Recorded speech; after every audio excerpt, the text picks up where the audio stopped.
Hello guys, it's Ebird Online and I'm back to give you my thoughts on this week's shenanigans from Gino and Jasmine. Now as you know, this couple have had many ups and downs. This couple have had many downs. But this week's devilries from Jasmine really have reached a new low. In a bid to make her life a little bit less difficult and a little bit more palatable, Jasmine has a series of rules which she always sticks to. 1. Thou shalt not give an F about anybody else's feelings. 2. There's one rule for you. Yep, that's it. There's just one rule for you, Gino. Do everything I say. And finally, number 3. Thou shalt always put thyself first. And guys, the unfortunate thing about these rules is that Gino's not just learning them, but beginning to accept them. And as we saw at the end of last week's episode, Gino was talking to producers saying, I should have just said that I hated the colours on the walls. Gino, don't worry about the colours on the walls, the writing's on the bloody wall. You're finished if you stay with this woman, and I'm also low-key worried about how he's going to fare on this island. What island? Where is it? One thing's for sure, it's unlikely that Gino's going to return from it with his balls intact. Honestly, I thought Jasmine could sink no lower than last week, but this week she's managed to confound all my low expectations with her despicable behaviour. It's my belief that Jasmine has no regard for Gino's feelings whatsoever, and she's not really interested in him for a long-term relationship. I thoroughly believe that.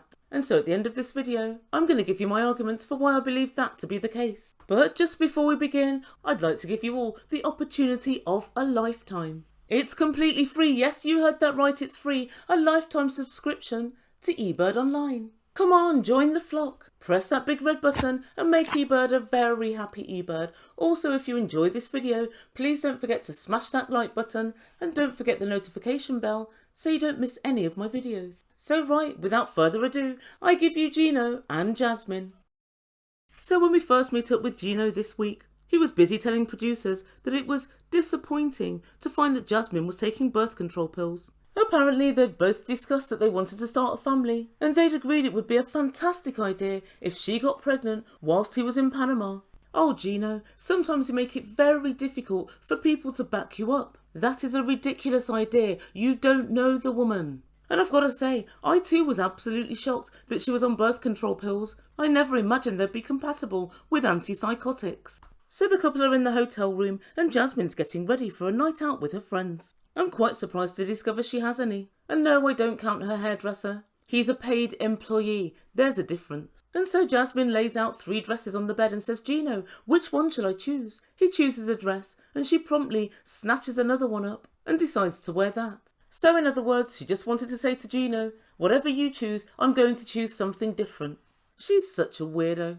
And she tells us that she's having a divorce party. And this is being thrown for her by her friends because they understand the hell that she went through with her ex-husband. Really? Do they know the hell you delivered? It's doubtful. And so Gino, her guest in Panama, asked if he could go.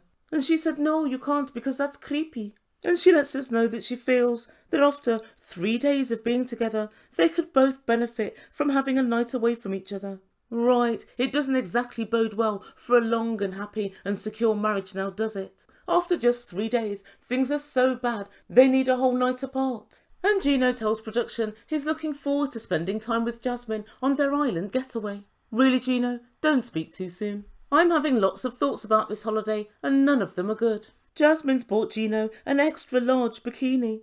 It's bright orange and it has both arms and both legs and a hood for his head. What's this island like? Well, apparently there are plenty of bars. Loads of them on the windows. And there's also water sports there, or should I say waterboarding. She'll spend her time waterboarding info out of him on his previous relationships. Yes guys, I wouldn't put it past her. There's every chance she's taking him for a 4-day trip to Guantanamo Bay. Yeah, I'm extremely worried about Gino's well-being on this holiday. And so Jasmine leaves to meet her friends and it turns out they've booked a room in the same hotel. They all convene together and they begin drinking wine. And Jasmine says she's so pleased she's finally got this divorce. And she said to one of her friends, you know, my ex-husband, he invoked demons in me. Oh, did he really? I bet he wasn't even trying. But Jasmine, you should really think about having your demons exorcised before you decide to go into another relationship. Just a tip. And then she tells her friends about the argument she had with Gino about the house and the colours on the walls. And one of her friends tells producers Jasmine's loca. Yep, even her friends agree that Jasmine's crazed with jealousy, but she seems to wear this as a badge of honour.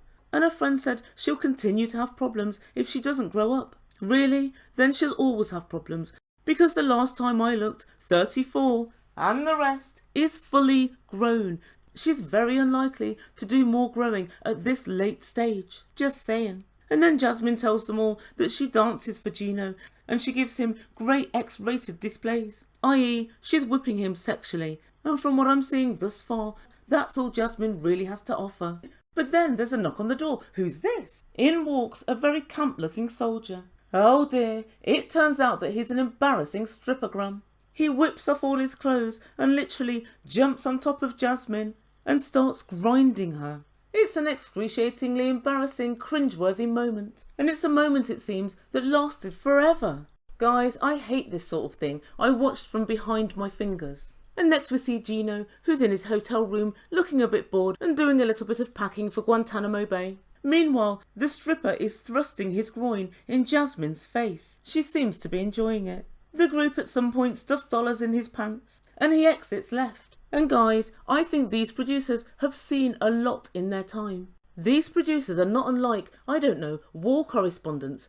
They've seen Angela take advantage of Michael again and again, and who can forget Big Ed having a shower with Rose's dad? They've had the misfortune to bear witness to Danielle chasing Mohammed around America, pestering him for sex. And they've witnessed the self-satisfied grin of Lisa when she finally had her wicked way with a reluctant Sojaboy. These guys are battle-hardy all right, for they've been forced to observe the depths of human depravity. They've seen the darkest depths of humanity and the baseness of human beings. But even they cannot believe what they have just seen. The producers obviously asked Jasmine, what the hell are you playing at? And Jasmine had to go straight on the defence. She said he was just a professional and he was just doing his job. Are you kidding me? A professional doing his job? Don't tell me he's just graduated from the Institute of Shit Stripograms. Guys, it's vintage Jasmine. She's trying to put a reasonable and respectable spin on a very unreasonable act in which she took part. Oh well, at least Gino wasn't there and he'll never know. There's that. And so this motley crew all decide to go round to Gino's room with some wine. And I feel sorry for him. When they walk in, he looks all happy. He said, yeah, the party's here. Even if I wasn't invited, at least they came to me at the end of the night. And Jasmine said, oh, I'm drunk, I'm really drunk. Jasmine's not drunk, guys. Jasmine fears her secret's going to get out, and so she wants to give herself a get out of jail free card. And she said, I did get a little bit wild, but it's their fault. They got me a surprise. And then her friends very helpfully showed Gino a video of Jasmine and the shit stripper. In the click of a finger, the smile is wiped from Gino's face. And they keep saying, there's no problem, it's normal, it's normal. Guys, usually the rule of thumb that I go by is that when somebody says, oh no, that's entirely normal, it's fucking out of order. So seeing how angry Gino looked, Jasmine said, yeah, you guys should leave. And off they trot. But what's this? Gino's speaking to the producer and is absolutely fuming. He said, why are her friends showing me the video? And I've got to ask that question myself.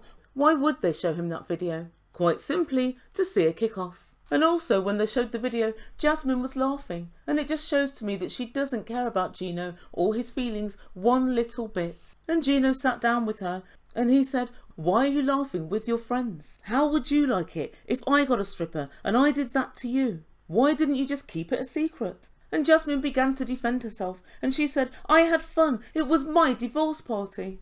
Oh, Jasmine, is that all you've got? I was waiting for the, he's just a professional defence. And he said, but would you like it if I did it? Jasmine, think long and hard about this answer, because if you say, I just don't mind strippers, everything's fine, you've got a lifetime of strippers heading your way. And finally, we have a climb down from Jasmine, and she admitted that she wouldn't really like it. But what was very interesting was, as she apologised, she was still doing that smile. You know, that creepy, I'm really pleased with myself smile. The exact same one she had last week when she said, I've got something to tell you. I'm taking birth control. She's smiling, watching the distress on his face. It appears yet again that she enjoys causing Gino some measure of distress. And then she said, I'm sorry for what I did. But Gino's cock-a-hoop. He tells production, I'm so pleased that she can say sorry. What? With a smile on her face? That doesn't count. She may as well have just said, Sozza, soz. And that's where we leave things for this week. So what does the Ebird think to all of this? Well, there's yet another display from Jasmine that she cares not about Gino or his feelings. She will not let Gino even reference one of his exes without her throwing a full-on tantrum. But yet she thinks it's okay to go a couple of doors down and have a stripper just because it's her divorce party. Like I was saying at the start of the video, it's one of Jasmine's rules. Do as I say, not as I do. And I knew that she knew it was very wrong when she was saying, it's nothing, he's just a professional, he's just doing his job. He can just do his job, he doesn't have to do it in his pants on top of you, Jasmine. You're in the wrong and you know it. But the main problem I think that this week has thrown up is the fact that they've only been together 3 or 4 days. In that time she's managed to winkle $2,500 out of his pocket for this Guantanamo Bay trip. Come on guys, you know a holiday with Jasmine is the equivalent to a 4-day stint on Guantanamo Bay. But this island getaway, Gino thinks is going to be really good for them so they can spend some quality time together in a beautiful setting. On the other hand, we hear Jasmine saying, I'll be glad for some time apart from Gino because the last 3 days have been so stressful and so full of argument. If these guys need a break after just 3 days, it doesn't bode well for their future. And I also want to look at Jasmine's friends. One, clearly they have no respect for her relationship with Gino, that goes without saying, but the most important thing is they're all kind of saying she's loca, she needs to calm down, she needs to know how to behave, otherwise things are not going to go right for her.